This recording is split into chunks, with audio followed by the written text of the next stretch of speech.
écoutent la voix et qui obéissons, ou pour nous qui écoutons sa parole, ou encore pour nous qui lisons les livres et qui obéissons, nous trouvons le repos. Gloire au Seigneur. Le concept du repos, vous pouvez avoir un repos dans une dimension quelconque ou bien dans un domaine quelconque. Et dans d'autres domaines, vous êtes toujours en guerre. Tout comme vous pouvez avoir un repos pendant un certain temps. Un jour, 2 jours, une semaine, un mois, une année. Et après cela, votre vie entre dans le trouble, entre dans des moments difficiles, dans des moments compliqués, dans le combat de telle sorte que vous ne trouvez pas le repos. Il y a des gens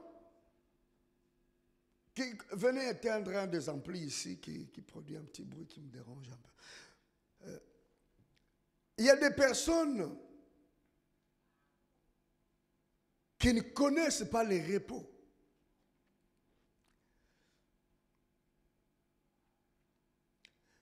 C'est comme s'ils ont été projetés sur terre pour connaître l'agitation et la frustration jour après jour. Le combat que nous menons dans notre vie doit se solder par la paix.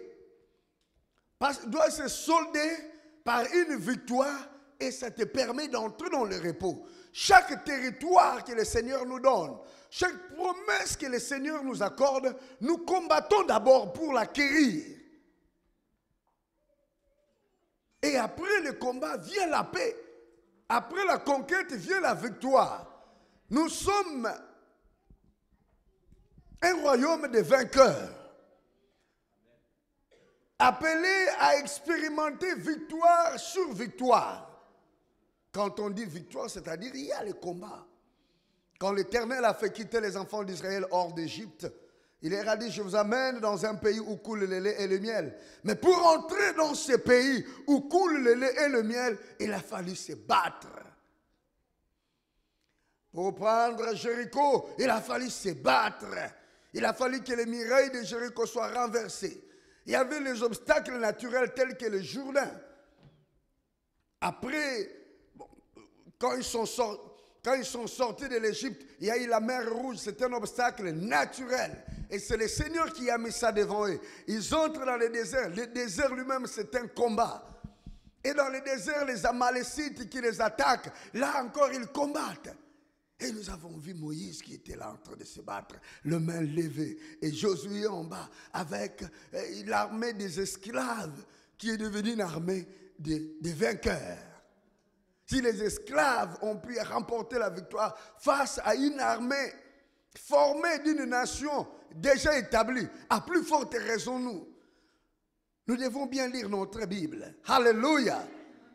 Arrivé à la frontière de la terre promise, les Jourdains obstacles, le Seigneur sépare les Jourdains. Ils devaient tout le temps écouter. Ils arrivent devant Jéricho, fermés. Des murailles par-ci par-là, les murailles tombent, ils prennent possession de Jéricho. Il y a un peuple faible, ils disent nous allons les vaincre facilement. Mais il y avait le péché déjà. Ils ont connu une petite défaite. Mais quand ils sont revenus au Seigneur, ils ont vu clair, ils ont obéi et ils ont pris possession. Jusqu'à prendre possession de chaque ville, de chaque village. Mais en prenant possession de chaque ville, de chaque village, ils n'ont pas exécuté, ils n'ont pas obéi aux recommandations du Seigneur comme il leur prescrivait. Quand tu vas entrer en possession de ces territoires, vous allez tuer tout le monde. Mais qu'est-ce qu'ils faisaient? Ils menaient la guerre, ils avaient la victoire, ils faisaient des prisonniers et ils faisaient de ces gens-là leurs esclaves pour les servir. Et pourtant Dieu avait dit, vous allez éliminer tout le monde. Ces gens-là sont des êtres humains. Ils donnent naissance aux enfants, aux filles et aux garçons. Leurs filles, leurs fils vont séduire vos enfants pour qu'ils puissent servir leur Dieu. Ils seront fidèles à leur Dieu. Ainsi, Israël, le fait de ne pas avoir obéi au Seigneur comme il leur avait prescrit, même dans la terre promise, il est arrivé un moment où ils ont perdu leur repos. Le roi Nabuchodonosor est venu. Le roi Nabuchodonosor a détruit le temple, a détruit Jérusalem. Il a pris captifs les habitants. Il a tué les autres. Il a crevé les yeux du roi. Il a tué ses fils. Il a tué ses enfants. Il a déporté. Et c'était le peuple de Dieu qui a été vaincu par une nation païenne. Ils ont perdu leur repos. Vous pouvez entrer dans le repos, vous pouvez le perdre. Vous pouvez prendre un peu du repos, mais vous ne l'avez pas totalement. Je voudrais te donner aujourd'hui une nourriture qui va te permettre d'entrer pleinement dans ton repos et de demeurer longtemps dans le repos. Gloire au Seigneur. Cela va t'ouvrir l'esprit, va te donner la sagesse. Et nous allons prier aussi pour nos pays. Pour que nos pays puissent connaître un repos. Un repos authentique, un repos véritable. Gloire au Seigneur. Et qu'il n'y a pas de mauvais présages qui sont à l'horizon. Nous sachions travailler, nous soyons la génération qui travaillons pour les repos. Mon frère et ma soeur, avoir la victoire dans une guerre, c'est une chose. Mais demeurer dans le repos, communiquer cette victoire de génération en génération, c'est encore une autre chose, c'est un autre travail. Et la sagesse des saints nous est communiquée dans la Bible, cela va nous permettre d'y trouver le repos. Alléluia. Je déclare au nom de Jésus que WRC est un séjour de repos pour moi. Si c'est un séjour de repos aussi pour toi, dis c'est un séjour de repos. Dis WRC c'est un séjour de repos.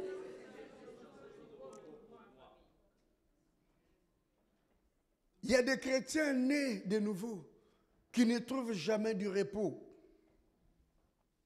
Je voudrais que cela ne soit plus ton cas à partir d'aujourd'hui. Pourquoi ce voyage d'une église à une autre? Parce que vous ne trouvez pas du repos, ma soeur, mon frère.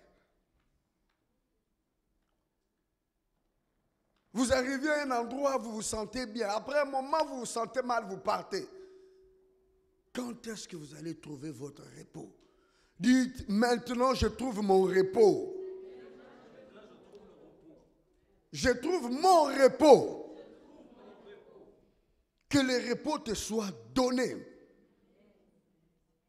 Acquérir un travail. Cela dépend comment tu es entré dans ce travail. Si c'est une porte que l'Éternel a ouverte pour toi et que tu es entré sagement, tu vas t'affermir dans ce travail. Tu vas aller de promotion en promotion. Amen. Mais si en entrant dans cette porte-là, tu es entré avec d'autres choses, l'Éternel dit, j'ouvre devant toi une porte que personne ne peut fermer. Mais quand nous sommes devant la porte de l'Éternel, les éléments démoniaques, sataniques viennent séduire. Dieu t'a déjà donné le travail, mais le patron va dire, écoute, moi, c'est moi qui engage. Si moi, j'ouvre la porte ici, personne ne peut fermer. Moi, je vais t'engager ici. Mais pour cela, tu vas les payer en nature. Le paiement sera fait en nature. Et quelle nature? C'est toi qui es la nature. Le paiement doit se faire en nature. C'est comme ça que ces patrons-là parlent, ou bien ces directeurs, les chefs du personnel. Quelle nature encore? Toi-même, tu dois être les paiements. Et puis tu regardes combien de factures sont derrière à la maison, combien il y a de pressions à la maison. Tu dis une seule fois, passer du temps avec cet homme et je vais résoudre tous les problèmes. Tu entres dans une porte que tu es en train de polluer. C'est vrai, tu vas trouver l'embauche, mais tu as pollué ta porte. Vous devez savoir entrer dans votre porte avec les bons combats. Mener un combat loyal. un combat pas impur, pas un combat avec les instruments sataniques. Vous ne pouvez pas entrer dans la porte de Dieu en utilisant les instruments démoniaques. Le mensonge, la fausseté, la fraude, la calomnie, l'adultère. Vous devez entrer dans la porte du Seigneur, dans la porte très sainte, devant le propitiatoire. L'Éternel promettant à Moïse le repos, je vais vous inviter à lire encore le verset que nous avons lu le dernier vendredi du mois. Alléluia. Où l'Éternel parlait à Moïse dans Exode 33, le verset 14. L'Éternel répondit, je marcherai moi-même avec toi et je te donnerai quoi? L'Éternel promet le repos à son serviteur. Il lui promet le repos.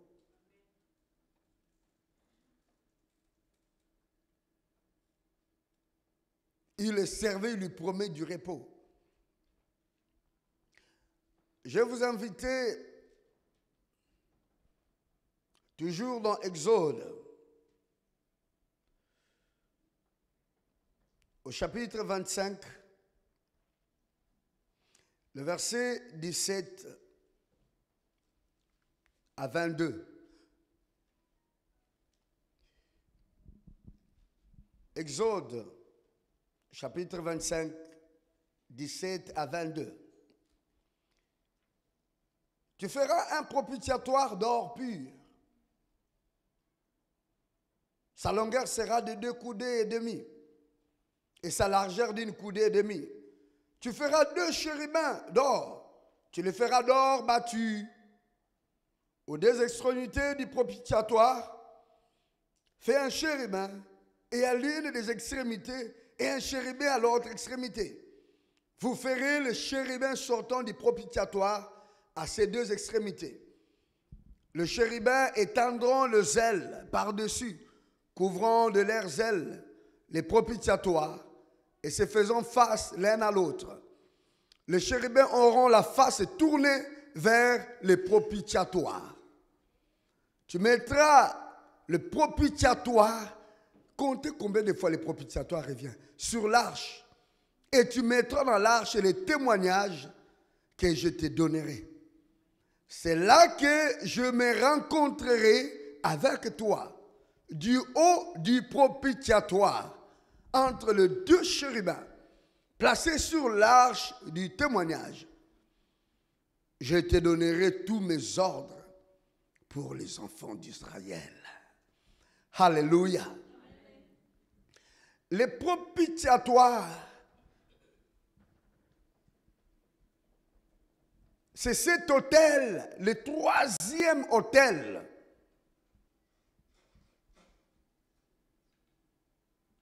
dans la tente de Dieu ou encore dans le temple. Le premier autel, qui était l'autel de sacrifice, était juste dans le parvis dehors, là où les gens amenaient leurs sacrifices d'action de grâce, là où ils amenaient leurs sacrifices de culpabilité, là où ils amenaient leurs sacrifices, leurs holocaustes. C'est là où on brûlait les animaux. Le deuxième autel était dans le lieu saint, c'était l'autel du parfum. L'autel de sacrifice ou de l'holocauste, c'est là où on fait des prières, des supplications, demander pardon, demander la faveur du Seigneur. Pour soi. L'autel des parfums, c'est là où on adore. Le parfum, c'est l'adoration, la louange au Seigneur. Et puis dans le lieu très saint, au-dessus de l'arche, il y a un autel spécial qui porte le nom qu'on appelle les propitiatoires. Et là, on entrait avec le sang du bouc pour l'Éternel, afin de faire l'expiation annuelle du péché. C'est le lieu très saint. L'expiation ou l'enlèvement du péché, l'abolition annuelle du péché pour une année. Et c'est seul le souverain sacrificateur qui est entré avec ces sangs-là. Il est entré, pas avec le sang simplement, même avec le parfum, tout autour de l'arche, et il mettait le sang. L'Éternel a dit à Moïse, vous avez vu combien de fois le mot propitiatoire est revenu? Donc il insiste, quand le mot revient, l'Éternel insiste sur le lieu. Il y a une signification importante qui est cachée. Et toi, comme enfant de Dieu, tu dois aller le chercher pour toi. Même si je t'explique ici, tu peux entendre le mot, mais comprendre l'essence, c'est par révélation. Parce que même le contenu de l'arche est très très important pour nous de comprendre. C'est l'approche individuelle de l'homme devant Dieu qui lui permettra de saisir le secret qui se trouve dans l'arche. On en parlera. Le repos du Seigneur promis à Moïse ne lui a pas été donné réellement comme tel. Moïse n'a pas hérité vraiment le repos. Moïse a passé son ministère dans le combat, dans la contestation, dans la frustration. Depuis qu'il s'était levé pour commencer à combattre pour les enfants d'Israël, il a eu le combat, la frustration. De la part de Pharaon, il a fini ce combat et c'était de l'autre côté de la part des enfants d'Israël. Jusqu'à la fin de ses jours, même à sa mort, son corps a dégagé le combat entre le diable et le trône de Dieu. Michaël a dû descendre pour prendre le corps de Moïse, afin que l'ennemi Satan ne le vole pas. On ne sait pas qu'est-ce qu'il voulait faire avec le corps de Moïse. Un jour je saurai, je pourrai vous le dire. Jusque-là, je ne sais pas encore. Mais le repos du Seigneur, le Seigneur a commencé à mettre le repos en Israël au temps de Salomon. À cause du travail que David avait fait. Le nom même de Salomon veut dire shalom ou encore la paix. C'est que Dieu avait promis à Moïse. Même Josué ne l'a pas hérité. La vie de Josué était combat après combat, combat après combat. C'était de bons combats parce qu'il était en train de conquérir le territoire. Il a vécu toute sa vie dans le combat. Au jour de sa mort, et même là, il était en train de dire, moi et ma maison, nous servirons l'Éternel. Si vous avez décidé de servir l'Éternel, alors enlevez les idoles qui sont parmi vous. Il souffrait encore dans son cœur de voir que parmi le peuple qu'il conduisait, qui ont vu la victoire, il y avait des idoles. Il a combattu, il n'a pas préparé la génération qui va suivre. Et juste après lui et la mort de ses amis, il s'est réveillé. Il s'est levé une génération qui ne connaissait pas l'Éternel. Et Israël a commencé à perdre son repos. C'était des guerres. Et Dieu a envoyé les juges. Et pendant le temps des juges, il y avait un petit repos. Après la mort des juges, la guerre revenait. L'homme qui a laissé un royaume de paix, un royaume agréable à sa descendance, c'est David. Et Jésus-Christ s'appelle fils de David. Il est l'image de David. Jésus a combattu. Il a combattu et il nous laisse un repos. Mais ce repos, nous devons savoir comment y accéder. Salomon est entré dans le repos du Seigneur. Il suffisait simplement de construire les temples. Les temples que Dieu avait destiné qu'il va construire et qu'il avait interdit à son père. C'est son père qui a eu la pensée du temple. C'est lui qui a eu l'envie de construire un temple. Quand il a vu sa maison, il a vu son palais et il regarde les tabernacles du Seigneur en peau d'animaux. Et lui, il a habité une maison de cèdre et une maison de pierre.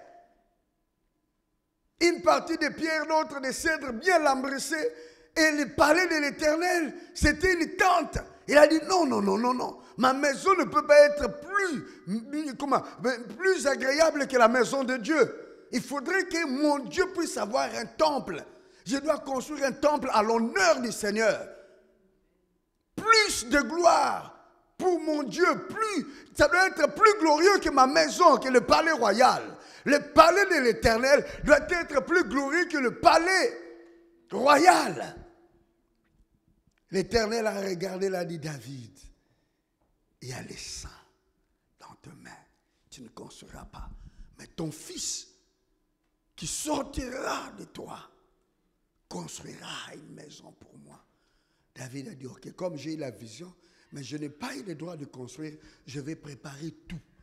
Il appelle les architectes, ils font les plans, et puis ils commencent à préparer les bois, les pierres, toutes choses, de l'or, de l'airain, des pierres précieuses, toutes les matières possibles pour construire les temples. Il a dit, mais celui qui les rassemblera, c'est qui?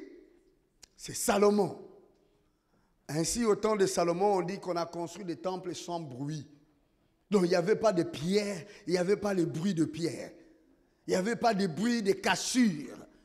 On venait simplement, on déposait pierre sur pierre, pierre après. C'est ce que Christ a fait pour nous. Il nous a tout donné, mais il nous faut simplement la sagesse pour que nous puissions connaître un repos. Mais Salomon qui a hérité un royaume préparé pour la paix, pour durer longtemps, un royaume fort en splendeur, il avait un point où il n'obéissait pas au Seigneur. Salomon avait le goût des femmes étrangères. Elle aimait les femmes étrangères. Et Dieu avait dit à Moïse, vous ne prendrez pas ces femmes-là.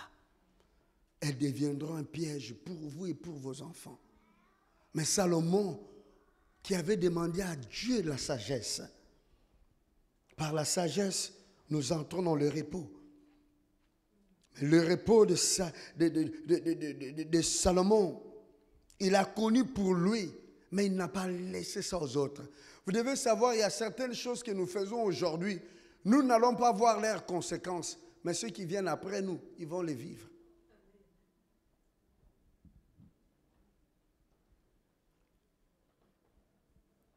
Nous ne devons pas simplement chercher les repos pour nous, nous devons chercher les repos pour la progéniture. David était ce roi-là, qui n'a pas cherché simplement son repos, mais le repos même pour la génération qui va suivre. Ézéchias qui était un homme intelligent, un homme fort, un homme qui aimait Dieu. Mais un jour, l'orgueil qu'il avait pris, le Seigneur vient lui reprocher. Il a dit, ce que tu as fait, ça fera que tes enfants, ta descendance, va connaître des guerres. Il a dit, mais ça c'est un bon message pour moi. Pendant mon règne, il y aura la paix et le repos. Mais qu'est-ce que tu laisses à tes enfants?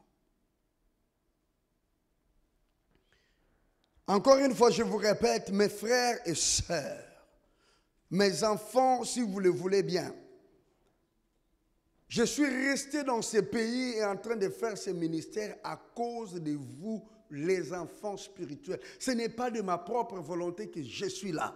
Parce que pour ma volonté, je devais prendre ma famille de sang, m'envoler et aller dans un autre pays. Aller au Canada. Ce n'est pas le seul, le Canada. Mais je voulais simplement... Je pouvais même rentrer au Rwanda ou bien même aller au Congo. Mais je sais, bon, je vais rentrer encore dans d'autres combats là. J'ai déjà eu un bon passeport qui me permet, avec la famille, d'aller ailleurs. On rentre là, ça sera des combats. Pourquoi ramener les enfants dans le combat? Allons dans un autre lieu du repos. Et je commence tout à zéro, loin de tout le monde. Le Seigneur a dit, non, à cause de tes enfants, tu ne feras pas cela. Parce que tu as des enfants dont l'âme est attachée à toi.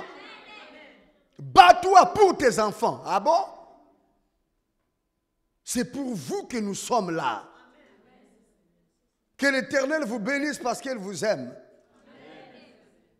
Il prive les hommes de leur volonté pour vous. Il a dit, les gens qui te maltraitent, les gens qui te calomnient, les gens qui font des complots contre toi, qu'est-ce qu'ils vont faire de tes enfants? Parce que l'âme de tes enfants sont attachés à toi. Ils verront qu'ils te sont attachés. Et ils vont le persécuter. Ils ont écouté ta parole. Ils ont écouté ta voix. Ils ont donné l'argent quand tu leur as demandé de donner. Ils ont souffert avec toi. Ne les abandonne pas dans ce combat. Tiens-toi ferme. Bats-toi pour eux, pour leur héritage. Vous devez savoir ce World Revival, c'est à vous. Vous devez savoir ces lieux, c'est à vous. Les jours où Paul Daniel, vous le mettrez dans le drap pour le mettre sous la terre. Je n'emporterai pas ces trucs. Je n'emporterai pas ces bâtiments. Je n'irai même pas avec une guitare. Je vous avais même dit, ne vous dérangez pas, ne cherchez pas des cercueils pour moi. Emballez-moi dans un drap et mettez-moi. Je suis poussière, je rentre à la poussière. Ne faites pas trop de dépenses. Au jour de mon départ, dansez, réjouissez-vous. Alléluia. Dansez, réjouissez-vous. Parce que je vais devant le Seigneur, le roi des rois. Glory to God. Ne pleurez pas, dansez, remerciez le Seigneur. Parce que je lui obéis dans un moment difficile. Et l'Éternel aura pitié de moi pour mes autres faiblesses par sa grâce. Alléluia. Salomon entre dans le repos. Mais quand il entre dans le repos, il entre avec un sentiment de désobéissance. Une attitude de désobéissance. Et il fait une prière agréable au Seigneur. Il dit, Seigneur, donne-moi la sagesse. Je ne peux pas, je suis encore jeune, je ne peux pas gérer ce peuple. Je ne peux pas être roi, diriger ce peuple sans ta sagesse. Le Seigneur a dit, à part la sagesse, je te donne la gloire, je te donne la richesse, je te donne la renommée, je te donne la paix, Salomon. Tu as fait une bonne prière. Je te bénis, j'exauce ta prière. Quand les nations lointaines viendront en ces lieux, feront la prière, je vais écouter leur prière en ces lieux, ces temples où tu me dédies. Salomon s'est levé, il est devenu fort, il était sage. Sa renommée est allée loin, sa gloire est allée loin. Mais au milieu de la bénédiction, de l'accomplissement des promesses de Dieu, il avait quelque chose. Les belles femmes. Si Salomon était vivant, toutes ces femmes, belles femmes qui étaient ici à World Revival, vous ne serez pas ici. Vous serez tous chez Salomon. Vous, toutes mes filles ici, mes belles femmes ici, hein, vous qui êtes ici, hein, toutes ces belles femmes, vous ne serez pas là, je serai seulement avec le papa Félix ici. Hein? Oh, Salomon, il allait de ville en village. Il regardait de belles femmes. Quand il voyait, il prenait simplement son écharpe. Il dit, j'étais sur la femme. Et la femme savait se suivre maintenant. Dès que Salomon jette son écharpe sur toi, et toi-même, et la famille, et les servantes, et tout le monde commence à te suivre toi-même derrière Salomon, jusqu'à en avoir 1000.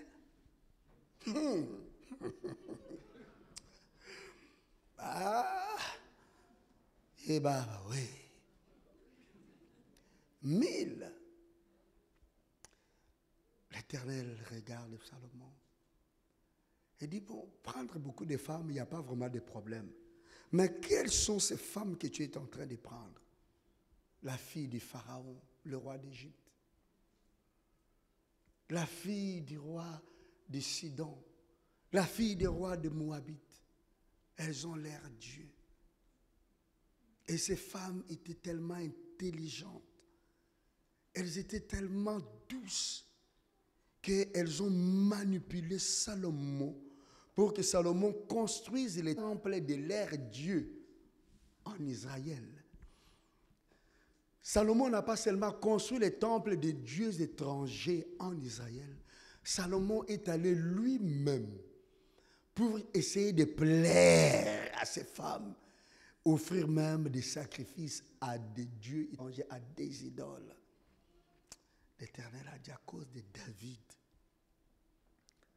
je ne te frappe pas, mais tes enfants ne vont pas hériter le reste du royaume.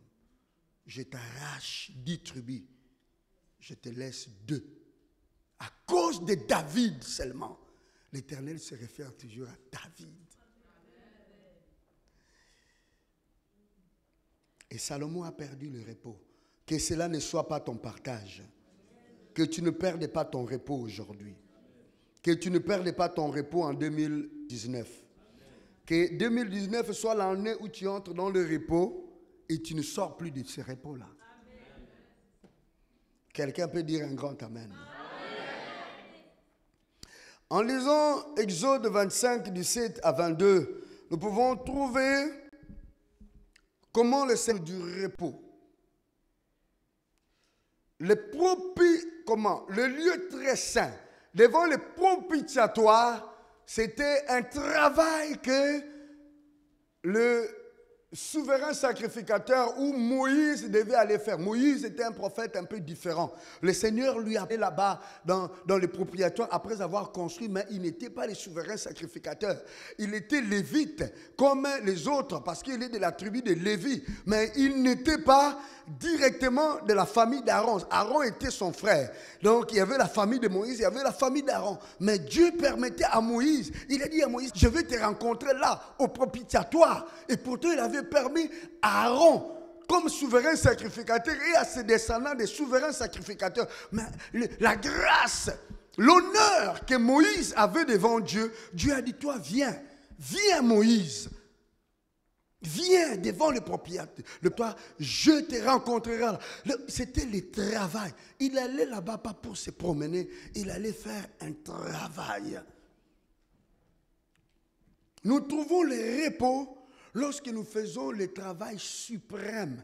Le travail qui est dans le cœur de Dieu. C'est que Dieu veut que nous puissions lire. Nous devons chercher ce qui est dans son cœur. Il y avait le lieu comme à le parvis, le lieu saint et le lieu très saint. La profondeur, le besoin de Dieu était un travail pour protéger le peuple. Dans le lieu très saint, on entrait pour donner les repos annuels. Bon, dans l'Ancien Testament, c'était annuel, donc pour une année.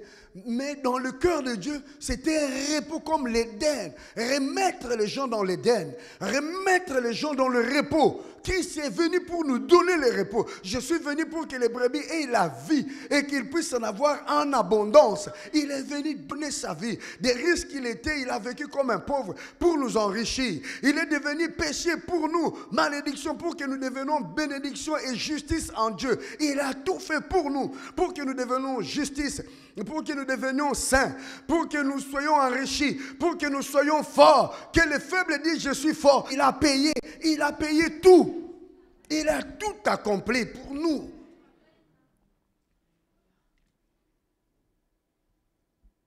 Notre travail pour acquérir aussi les repos que Christ nous a donnés, pour y entrer ou bâtir, comme Salomon a dû bâtir les temples qui sont prêts, il nous faudrait chercher le travail, la tâche que l'Éternel nous demande de faire. Qu'est-ce que Dieu veut de toi? Quand tu viens vraiment à l'église, tu t'assois, tu écoutes la parole, tu danses, tu sors, tu rentres chez toi à la maison, Puis dimanche, tu viens, ou un autre jour, tu viens. 1 année, 2 ans, 3 ans, 4 ans, 5 ans. Et tu ne cherches pas à savoir qu'est-ce que Dieu te demande dans sa maison.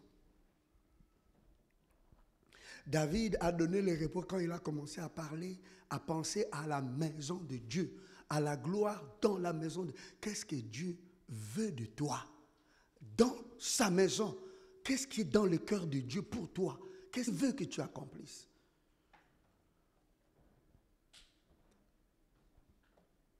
Ça, c'est une question que j'avais posée une fois à l'Éternel.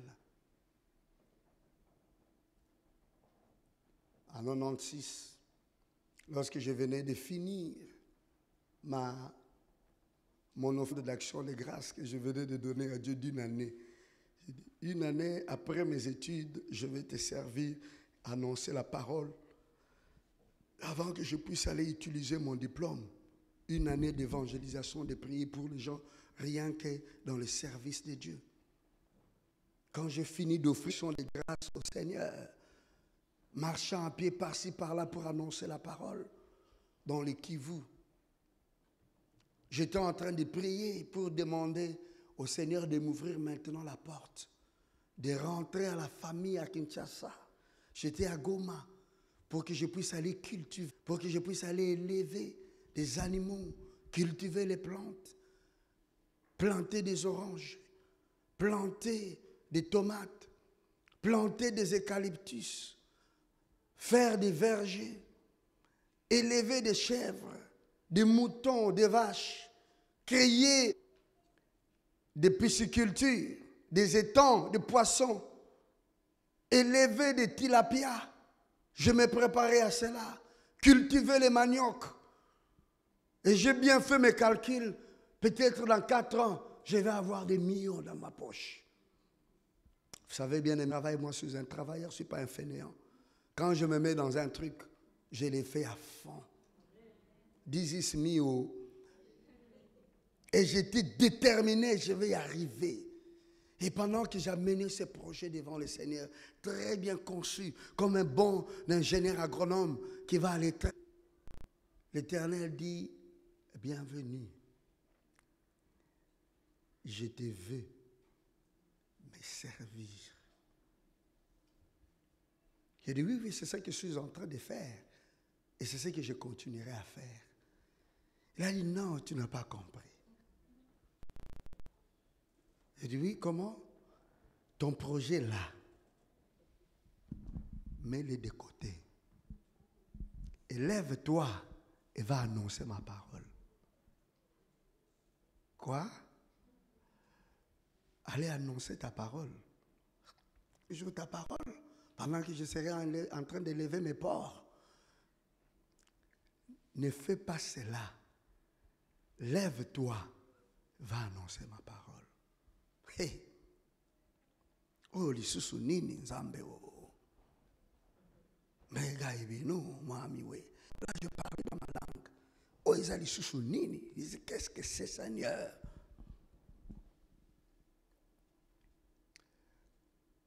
J'ai dit, tu le veux? Il a dit, oui, c'est ce que je veux. Et dit, si je fais mes projets, il a dit, si tu fais tes projets, je vais te bénir, projet. Mais tu ne vas pas me plaire. Ah bon? Tu vas me bénir. Ça va prospérer. Il a dit, oui, ça pourra prospérer comme tu vas bien travailler. Mais tu ne me plairas pas comme je veux que tu me plaises. Je le tuerai au ciel, mais tu ne me plairas pas. Ah bon? J'ai dit, est-ce que je peux prendre le temps de réfléchir? Oui, je te laisse tout le temps que tu veux.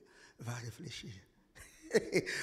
Ma réflexion, c'était pour dire, c'est Satan qui est en train peut-être de me séduire. Comme je suis dans ces lieux, je vais aller prier dans un autre endroit. Je vais quitter dans cette chambre de prière, je vais aller dans un autre endroit, prier vraiment, entrer dans un jeûne pour écouter très bien le Seigneur. Waouh! Quand je suis allé dans cette prière-là, il y avait une parole. En ouvrant la Bible, j'ai vu cette parole dans 2 Corinthiens, chapitre 5, le verset 14. que j'ai mémorisé dans ma tête. L'amour de Christ nous presse parce que nous estimons que si un seul est mort pour tous, donc ceux qui sont morts ne vivent plus pour eux-mêmes, ils vivent pour celui qui est mort et ressuscité pour eux. J'ai dit, mais au fait, je devais être mort. Quelqu'un a donné sa vie pour moi. Donc la vie que j'ai ne m'appartient pas. Donc ma vie ne m'appartient pas. Ça appartient à celui qui est mort et ressuscité pour moi. Donc il réclame ma vie, il réclame simplement ce qui est à lui. Donc je ne peux pas faire de ma vie ce que je veux faire. Je suis allé prier, j'ai dit, dis-moi quelle est ta volonté. Il a dit, ma volonté c'est que tu annonces ma parole, que tu ne fasses pas ton projet là. Ok. Je vais annoncer ta parole où?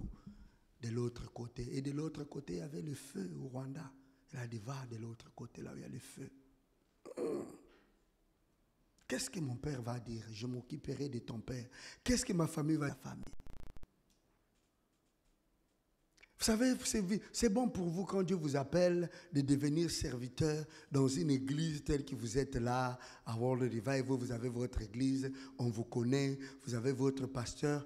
Moi, j'ai quitté un milieu pour aller vers un autre milieu. Et le milieu là pour aller à Kinshasa, même à Kinshasa là, on m'envoie dans un endroit que je ne connais pas. Pas d'église, pas de gens qui te connaissent. Vas-y seulement. Gloire au Seigneur. J'ai obéi à cette parole et c'est à cela que j'obéis. C'est un travail que l'on fait selon le cœur de Dieu. C'est pour le bien des autres. Lève-toi, va consoler mon peuple. Lève-toi, va travailler pour ceux dont le cœur était meurtri. Va guérir. Va, je vais t'utiliser pour guérir les cœurs blessés. Je vais t'utiliser pour, dans ceux qui ont été possédés dans ces événements malheureux qui se sont passés de l'autre côté. Mon grand-père n'est pas rwandais, je ne sais pas. L'arrière-grand-père n'est pas rwandais. Je n'ai rien à voir avec le Rwandais. Je suis du sud du Congo. Il n'y a pas de frontière entre les Rwandais. Là-bas. Il a dit, va là-bas. Vers un peuple dont tu ne connais pas la langue, dont tu ne connais pas la tradition, dont tu ne connais pas la culture. C'est là où je t'envoie. Là où il y a le feu. Glory to God. Ce n'était pas pour lui-même qu'il devait aller dans le propitiatoire.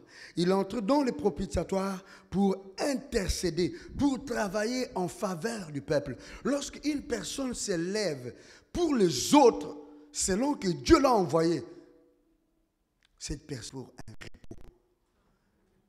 Il y a des gens qui se lèvent pour leur ventre. Il y a des gens qui se lèvent pour leur honneur. Il y a des gens qui se lèvent pour eux-mêmes, pour leur richesse, pour leur enrichissement. Mais il y a d'autres qui se lèvent pour les autres. Dans le propitiatoire, on n'entre pas pour soi-même, pour les autres. On entre pour aller intercéder. C'est pour un travail. Un travail dans le cœur de Dieu, un travail dans la volonté de Dieu te conduit vers le repos. Dis au voisin, un travail dans le cœur de Dieu pour toi te conduit au repos. Dites-le au voisin avec force. Crie à ces hommes qui te donnent la permission. Il ne va pas oublier, crie. Je n'attends personne qui crie à l'autre. Criez. Un travail pour l'intérêt des autres te donne le repos. Il n'a pas entendu crier plus fort. Un travail pour l'intérêt des autres te donne le repos. C'est lui qui va parler pour l'autre. C'est lui qui parle à l'autre, il prend aussi son repos. Un travail pour les autres te donne le repos.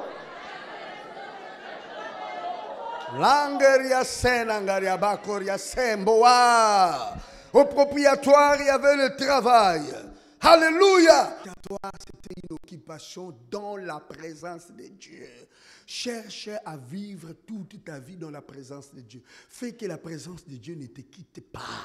Dans le propitiatoire, il y avait la présence de Dieu imagée par la présence des chérubins qui avaient les ailes déployées.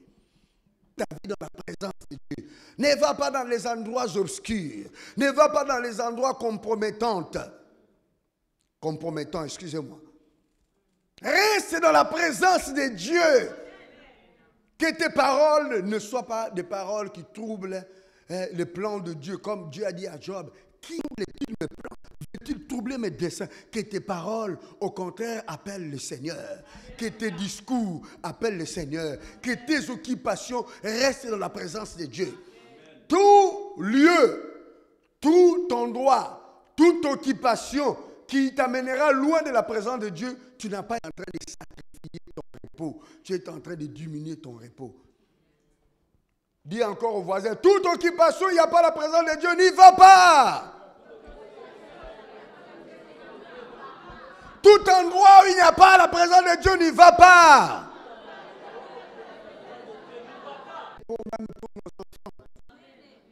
Avant que Nathalie vienne sur terre, le Seigneur m'avait dit, je t'envoie. J'étais en train de prier pour d'autres choses. Il vient me dire, voici ta fille. Je t'envoie une fille. Sa mère n'avait pas encore conçu. Tu l'appelleras au nom de Nathalie. Nathalie veut dire naissance en Christ. Alléluia. Au nom de Nathalie. Et quand cet enfant viendra, il ne faudrait jamais dans ta maison qu'on puisse attendre la musique du monde. Il ne faudrait pas qu'il y ait la publicité de cigarettes, de boissons, de calendriers qui font la publicité de ces choses-là. Qu'il y ait tout le temps dans ta maison des cantiques et des cantiques. L'enfant est venu, mais si j'avais mis à la publicité des cigarettes, Tonton Skoll, Mitzing, ou bien quels sont les vieux ici, ou Johnny Walker, ou bien je ne sais pas qui, Marlboro, ou dans la maison, on met simplement les ndombolo.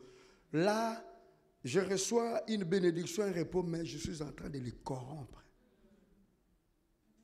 Je corromps ce que Dieu va faire avec l'enfant, ce que Dieu va faire dans la famille. Dieu a dit à Manoah et à sa femme, il a dit, vous allez avoir un enfant, c'est lui qui va délivrer Israël. Vous n'allez pas mettre le rasoir sur sa tête. Et toi-même, la mère, ne prends plus ni le vin, ni manger le fruit qui produit le vin, le raisin. Ne prends plus un régime alimentaire coriace à cause de l'enfant qui vient. Il y a des prescriptions que Dieu donne. Et si nous ne les suivons pas, nous corrompons. L'enfant est né, on l'a dit, le rasoir ne passera jamais sur ta tête. Ainsi tu resteras fort. Chacun doit avoir un secret. L'occupation dans la présence du Seigneur. Alléluia. Quel est le secret de ta vie? Tu veux être fort. Demande un peu, va demander à tes parents s'ils sont vivants. Maman, papa, quels sont les rêves que tu avais eus avant ma naissance, pendant ma naissance, pendant que j'ai grandi? Est-ce qu'il n'y a pas eu des rêves? Il y a beaucoup d'enfants qui ne savent même pas pourquoi. Ils ne savent pas ce qui s'est passé les jours de leur naissance, cette période, ils ne savent pas. Moi, ni mon père, ni ma mère, personne ne me l'avait dit. Mais j'ai eu la grâce une fois. Je suis allé voir ma grand-mère, la tante de ma mère. Ma mère était déjà décédée. Et elle m'a espacé. Et pourquoi on m'a donné ces noms-là, tous ces prénoms? Elle m'a expliqué. C'est important pour toi de savoir. Il est aussi important pour vous de ne pas cacher l'identité de l'enfant. C'est-à-dire, nous avons des enfants le long de notre parcours. Dans notre mouvement, nous allons peut-être nous donner naissance à des enfants, à nos maris, mais qui ne sont pas de nos maris. Et nous connaissons les pères.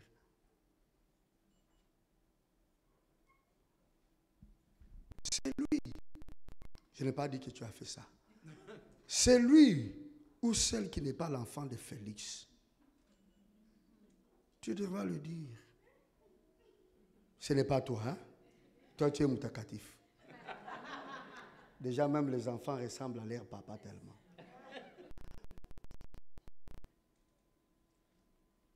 Pour que l'enfant soit dans la lumière, ton père est telle personne. Tu dis aussi au père, il faudrait que ces choses-là soient claires. Ne laissez pas des zones d'ombre. Dans le lieu très saint, il y avait une lumière qui était une lumière surnaturelle. C'était la gloire de Dieu.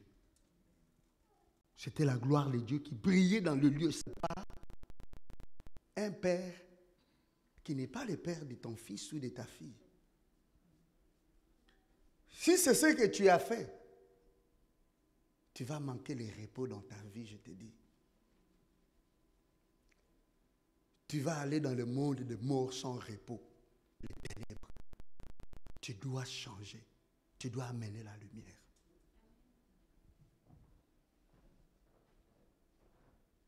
La gloire de Dieu, même si c'est dur, tu dois amener cette lumière. Dans le lieu très saint, il y avait l'aile qui couvrait les propitiatoires. Ce qui nous donne le repos, c'est que nous-mêmes, nous soyons comme des chérubins et nous puissions avoir le chérubin avec nous. Le chérubin, ce sont ceux qui couvrent les autres. Quand tu es entouré de gens qui te couvrent,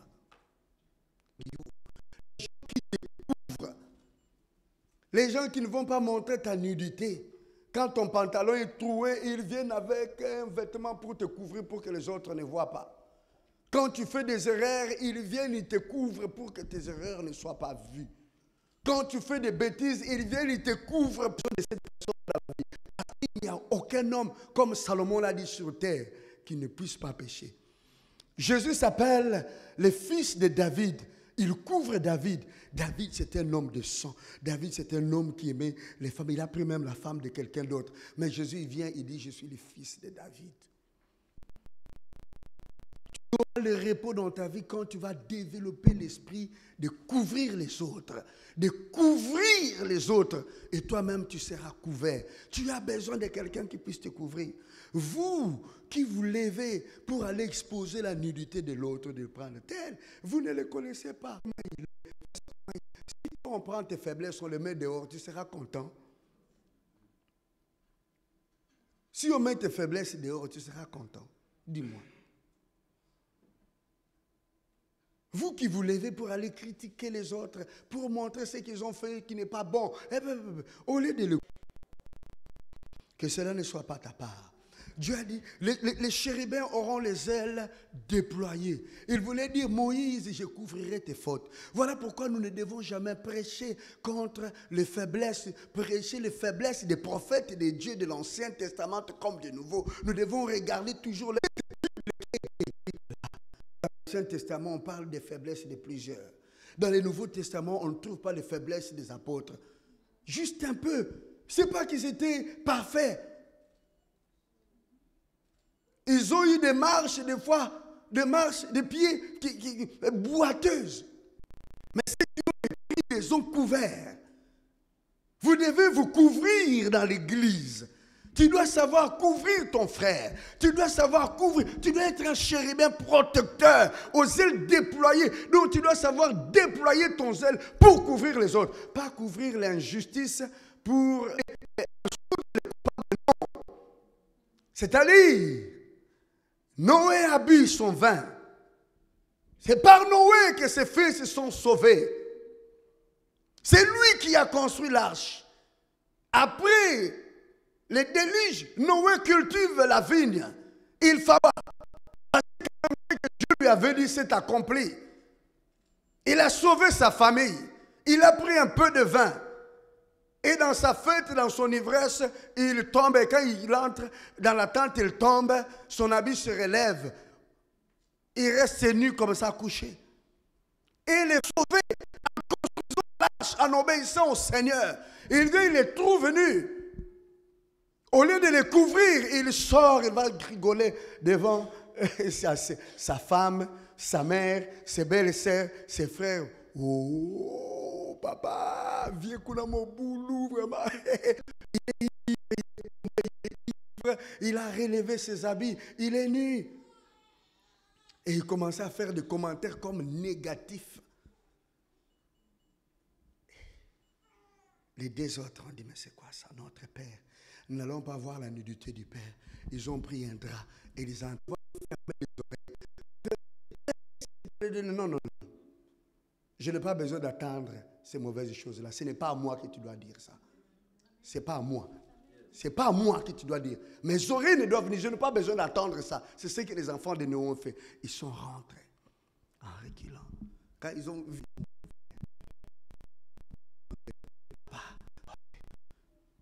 que les autres personnes, nos enfants ne viennent pas ici pour voir la nudité. Ils avaient déjà leurs enfants après. C'était quelques années après. Parce que la vigne, ça prend des années.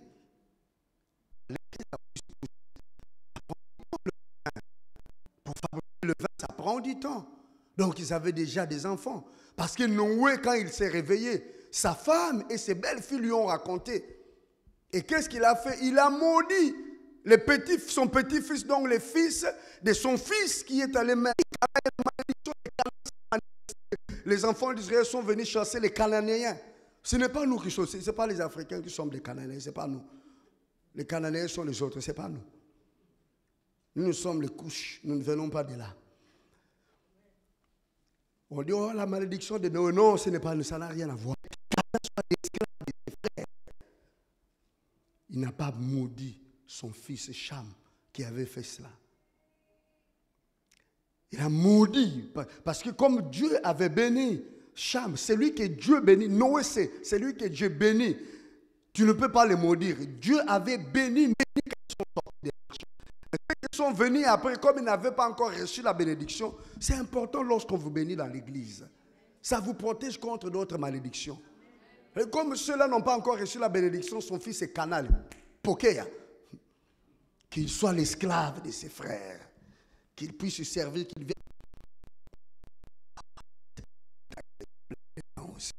On doit arrêter, n'est-ce pas, pour respecter le temps. Gloire au Seigneur. Le repos. Donc l'entourage, et l'entourage qui te couvre, même dans l'église, lorsque nous nous couvrons les uns les autres, il y a le repos. Lorsque les uns se couvrent, pour voir les fautes des autres, pour voir les erreurs des autres. Mais si nous savons nous couvrir, tu arrives à l'église, tu vois qu'il y a un travail qui doit être fait, celui qui doit le faire n'est pas là, tu le couvres directement.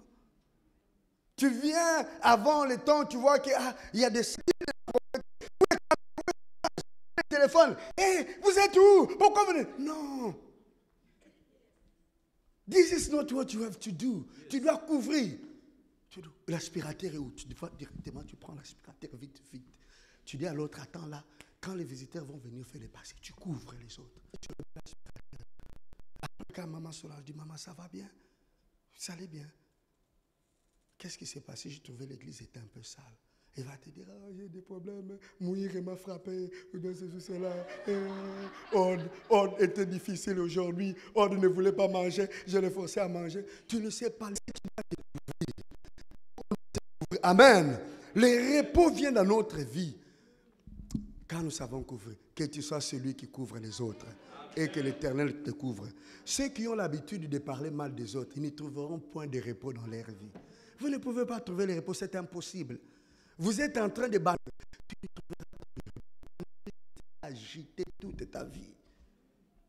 Toi qui salis les autres, toi qui abîmes la réputation des autres, vous savez combien ça coûte cher la réputation?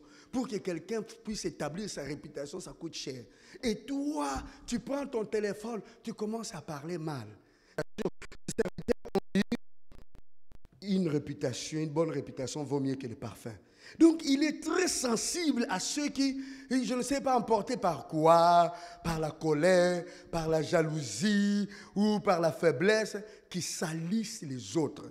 Et surtout quand ce sont des serviteurs de Dieu. Si cela a été votre cas, repentez-vous. Changez d'attitude parce que vous vous éloignez vous-même du repos. Je vous l'ai dit, non. C'est Dieu qui a dit à Moïse, je te donnerai du repos. Ou c'est là où je t'encontrerai, je te parlerai. Les ailes protecteurs. Alléluia. Couvre. Même si un homme a pris ta femme ou une femme a pris ton mari, ne te lève pas, hey, c'est qu'il m'a fait. Sa femme va voir. Je vais aller dire à Calme-toi mon frère, calme-toi ma soeur.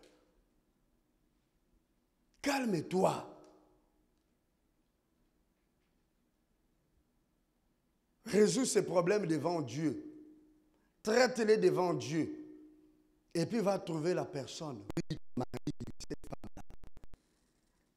Dis-lui, tu sais que cet homme-là, c'est mon mari. Tu sais que c'est mon mari. Tu sais qu'on a fait une alliance devant Dieu. Tu sais que je l'aime. Tu sais que je l'aime.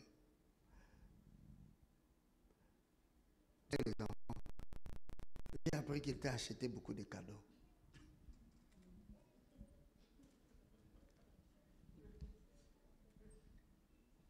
C'est nous de l'alliance. Parle calmement. Finis ça entre toi et cette personne-là.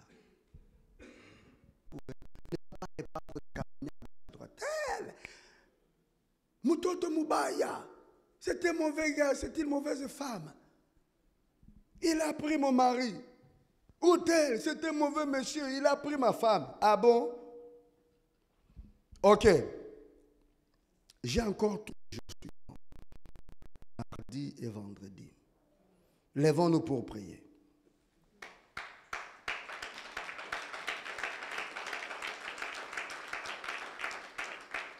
Nous entrons dans le repos du Seigneur.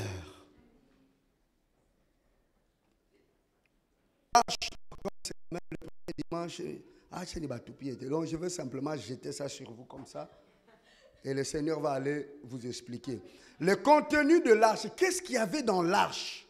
Dans l'arche, il y avait 3 éléments importants. Aujourd'hui, le féminin et le masculin me compliquent un peu. Je m'excuse. Vous avez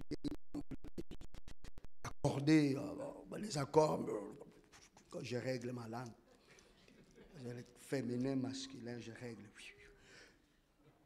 Il y avait 3 éléments importants dans l'arche. Le premier, c'était la manne cachée. La manne, c'est l'image de la révélation divine. L'homme qui trouve le repos, ou bien qui obtient le repos, c'est l'homme qui vit de la révélation. Tu dois avoir une révélation dans ta vie. Des choses que Dieu t'a dit dans la révélation, il y a des promesses d'avenir, des prédictions. Il y a des prédictions que l'Éternel t'a dit. Voici, toi, tu ne vas pas faire comme les autres. Toi, tu vas faire ceci. Les autres donnent 1/10. Toi, tu ne donnes pas 1/10. Toi, tu donnes 2/10. Toi, tu donnes 3/10. Dieu, il traite comme ça. Cette année, tu vas faire ça. Les autres prient 2 heures. Toi, 7 jours en retraite. Tu dois avoir une chose comme ça que Dieu t'a donné à toi seul. Tu dois la voir. Il doit arracher un comportement mauvais. Il a dit, tu ne parleras plus comme ça. Tu n'agiras plus comme ça. Comme les autres. Tu vas agir de telle manière. Tu ne vas plus t'habiller comme tu t'habillais avant. Comme les autres. Tu vas faire comme ça. Tu ne vas plus simplement aller à l'église le dimanche. Tu dois aller tel. Tu dois avoir une révélation. Marcher dans la révélation nous donne le repos. Deuxième élément important, c'était le bâton d'Aaron qui avait germé et fleuri. Le bâton, c'est l'autorité du Seigneur qui nous justifie. Dieu est notre justice. Dieu nous justifie par l'autorité qu'il a mise en nous. Sa présence et son autorité dans notre vie est une preuve de justification. Nous ne pouvons pas forcer les choses. Dieu lui-même a justifié Aaron. Il a permis à ce qu'un bois sec puisse produire des fleurs et des fruits. C'est l'autorité souveraine de Dieu dans notre vie qui nous justifie. Alléluia. Troisième élément important, c'était le témoignage. Tu dois savoir respecter ces paroles de Dieu. Ce qui est écrit là, ça doit provoquer en toi la frayeur. Tu dois l'avoir dans ton cœur. Tu dois avoir cette parole. Comme on l'a dit que les livres de la loi ne s'éloignent pas de ta bouche. Il y a des gens qui crient aussi contre la parole, je ne veux pas écouter. Le contenu de l'arche dans notre vie nous donne une vie de repos. Et puis, l'arche en soi-même, en or, c'est le symbole de la sagesse. La sagesse du Seigneur, ce n'est pas l'accumulation de connaissances dans notre tête, mais l'ensemble des attitudes qui nous permettent d'avoir un comportement sage, inspiré du Saint-Esprit, inspiré de la parole. Dans 5 à 6, il dit, les prescriptions, les enseignements que je vous ai dit, vous allez obéir à cela. Ça sera pour vous votre sagesse et votre intelligence devant les autres nations. Que le Seigneur te donne le repos. Que les paroles que tu viens d'entendre entrent dans ta vie. Que ces paroles changent ta vie. Que ces paroles transforment ta personne. Et tu puisses avoir un repos durable. Un repos profond. Mental, émotionnel, physique, donc la santé, économique, donc ta poche. Alléluia. De la vie dont tes projets, tu puisses trouver le repos dans ton mariage, dans ta maison, dans ton environnement. Tu puisses avoir le repos au nom de Jésus. Alléluia. Oh, merci Seigneur. Lèvons nos mains et fermons nos yeux et recevons encore la prière au nom du Seigneur. Alléluia. C'est un dimanche où tu peux placer une prière devant le Seigneur. Et la prière que j'attends dans mon cœur, je vais placer une prière dans ta vie. Je vais prier pour toi. Pour que l'Éternel te donne la sagesse de bien malheureux. Si tu es cette personne-là qui réclame la sagesse du Seigneur pour connaître un repos durable et authentique, nous sommes au premier dimanche de l'année. Moi, je vais s'aimer ma prière sur toi. Je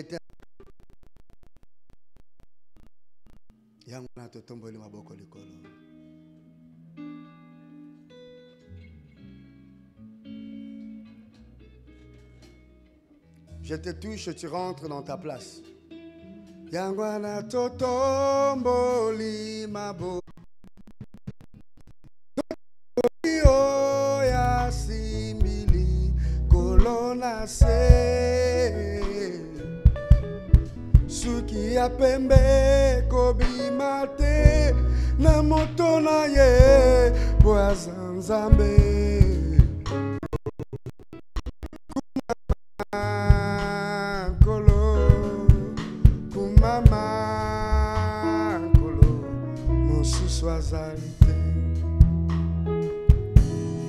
Yangwana totomboli maboko likolo imili kolona se suki ya pembe kobimate na moto na ye boazanzambe kumama Mama Nkolo mosusu azalite Kumama Nkolo Kumama Nkolo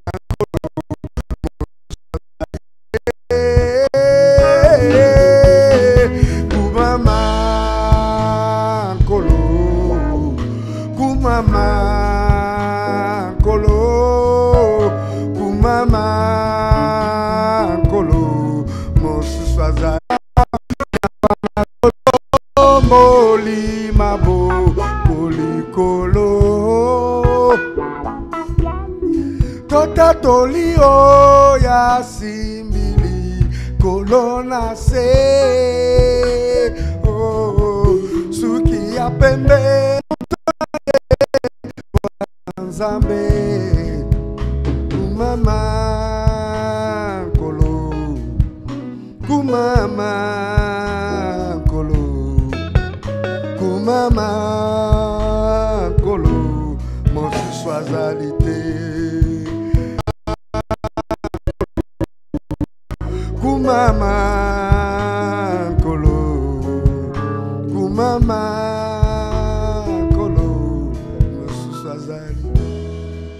Seigneur, le cheveu blanc sur ta tête.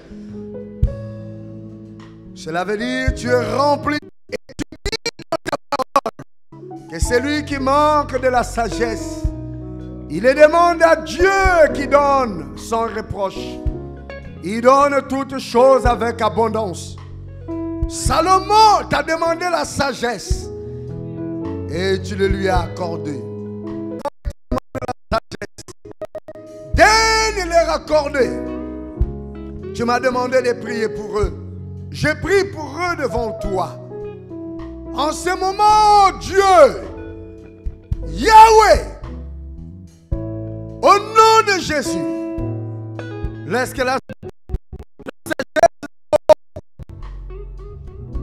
sagesse de Dieu descende dans ces lieux, sur leurs têtes. Et cela entre dans leur cœur, dans leur conscience, dans leur subconscience, dans leur inconscience. Seigneur, déverse ta sagesse. Tu m'as demandé de te le demander pour eux. Oh Dieu, ne le laisse pas rentrer vide. Ne le laisse pas rentrer. Fais descendre ta grâce. Fais descendre la sagesse. Il ne te demande pas la guérison. Il ne te demande pas une délivrance quelconque. Il te demande de déverser la sagesse. C'est ce que je te demande, oh Dieu. Rends sage ton peuple. Rends sage ton église. Rends sage les gens de ta maison.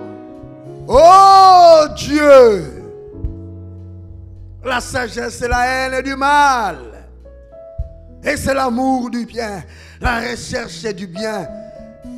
Yahweh, Dieu qui écoute la prière.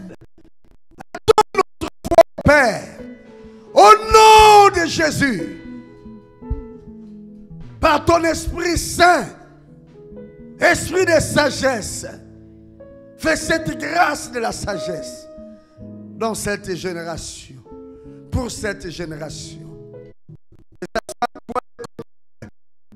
Où ton esprit déverse ton inspiration, ta sagesse, l'attitude, le caractère qu'il faut, les manières qu'il faut.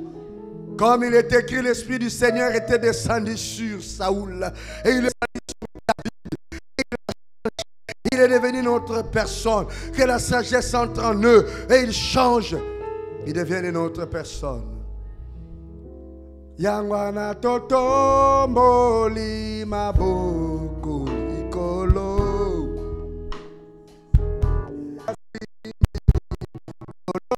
se po suki apembe kobimate na moto na ye po azanzambe kumama kolo. Que l'Éternel et tu obtiennes sa sagesse. Que l'Éternel te l'accorde. Lui qui donne sans réserve. Lui qui donne avec abondance. Qui te donne sa sagesse. Qui te donne. Qu'il te donne.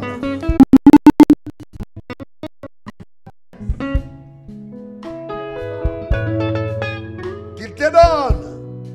Qu'il te l'accorde. Sa sagesse. La sagesse d'en haut, la sagesse du ciel, la sagesse qu'il a réservée à son église,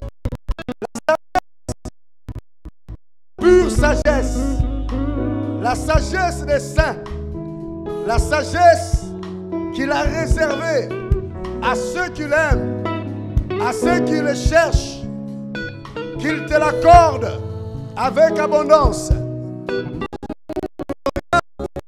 Cette sagesse te dirige au nom de Jésus. Au nom de Jésus. Au nom de Jésus. Au nom de Jésus. Qu'il te l'accorde. Qu'il te l'accorde au nom de Jésus. Oh Yangwana.